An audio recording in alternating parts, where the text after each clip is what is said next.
I will do a flip through of my journals. Well, I will give you a little idea of what I did and why I did. A lot of our calendar inputs are digital. I try to, as much as I love to write things down, I have to be very practical about what I can write.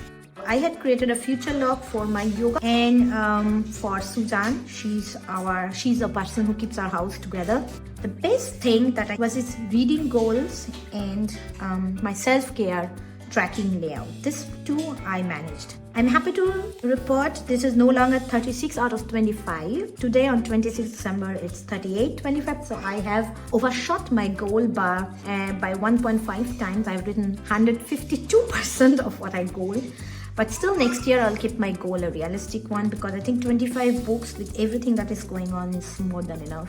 As you can see, this is my self-care overall review for every month, where in which months I had a balance in my life. I had more time for fitness, just time for happiness, and the summer months definitely were better because of longer days. You just had more energy to do stuff. 2023 started with our trip to India in January. So January is a bit haphazard, full of packing stuff and information. The real journaling started when we came back, and work was also crazy. So February went crazily. Then I figured out that I should really do a functional layout. What are the things that I really need to see?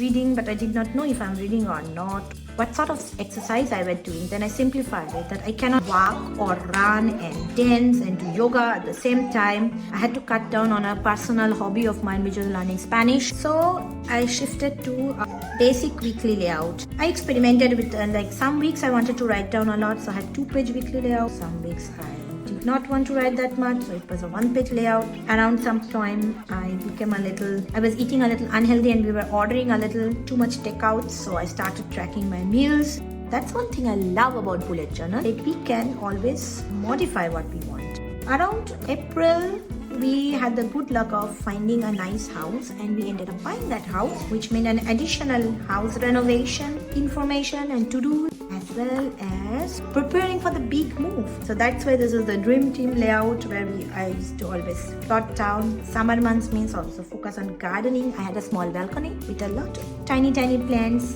It's more, the basic structure remains the same. Tracking on the week, what we are doing, how much coffee I'm drinking. Whenever my stress increases, I drink more coffee, and decorating them with nice stickers.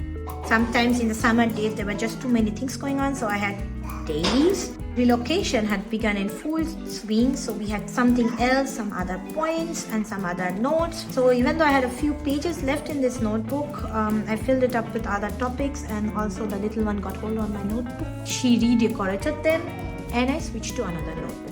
This is a square notebook from the Jotting Dots. I had used it for a few days and I had then left it on the side in favor of some other notebooks. Especially I got hold of my Archer and Olive square notebook and I wanted to try it. I worked around it quite well. I used to track the work because work has just become crazier, and my coffee intake is always fluctuating between little too high and little too low. So once towards the end of August, I started using this notebook. As you can see, my usage has become much better, and also I could doodle a little. I mean, it's not like Christian level doodle, forget artist level doodles, but I could doodle, and the little one was always happy to redecorate. September was our busiest month because we moved to a new house. There was just a lot of things going on, and also work was going on. As usual, personal life was going on, and the shop was going on. For the shop, we had already tried to sell off as much old stuff, old articles we got. Thank you very much for supporting us in that. As stressed as I was not eating properly, and I actively started tracking my meals. To-do list, because I experimented a little with Dutch toast, which means I always had some pages left over. There is that famous Dutch toast that I experimented. Not much got written depending on the day of the week it was. I made nice mood boards though. I think it helped me track, as you can see, cute mood boards. Durga Puja is a big deal. It came this year very late, end of October, but I had to put some puja motif and write stuff in my mother tongue, which is Bangla. October is full of birthdays. My whole family has birthday in October and November. Some more Dutch doors. I must say they are as pretty as they are not always very functional for me because I have to sit down and cut the pages. But I have to show you this beautiful artistic design. In 20 years from now, when you go and buy the awesome painting by this awesome artist, know that this is where you saw it first. There are some to-dos going on, rolling to-dos for the Pujo, Durga Pujo. I was very involved in our local Pujo community, Farine, and I did a lot of stuff with them. I love to do with them. It's kind of carrying on the culture. It's like Christmas 2 times back to back. This whole events and this thing, so I have 2 times or 3 times the stress. We all have it because in order for me to be there, participate in all of it, Chris has to take a lot of the load. Immediately after Durga Puja, he always falls sick. November and December will be in my OTC A5 notebook. Then it came November. November means Deepavali or Diwali. So that's also the mood, also pre-Christmas mood. I think in November I was very punctual with my tracking because my workload increased like 100%. I had to make sure that I was doing other things, like for example, I was showering. As you can see, I don't always shower when there's too much stress going on. I just literally forget.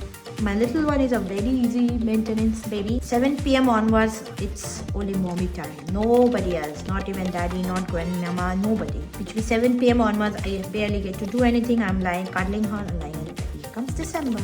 I made a nice mood board. I love my December mood board. And also suddenly I discovered my painted glitter pens. Throughout the year, these glitter pens are hidden somewhere. Then comes December and January and I am all into glitter. We had to organize some of the boxes and stuff. I was living out of cartons. And the week before Christmas, last week, and Christmas is all about glitter and relaxing, had time with family, and shoot it down and played it with little ones.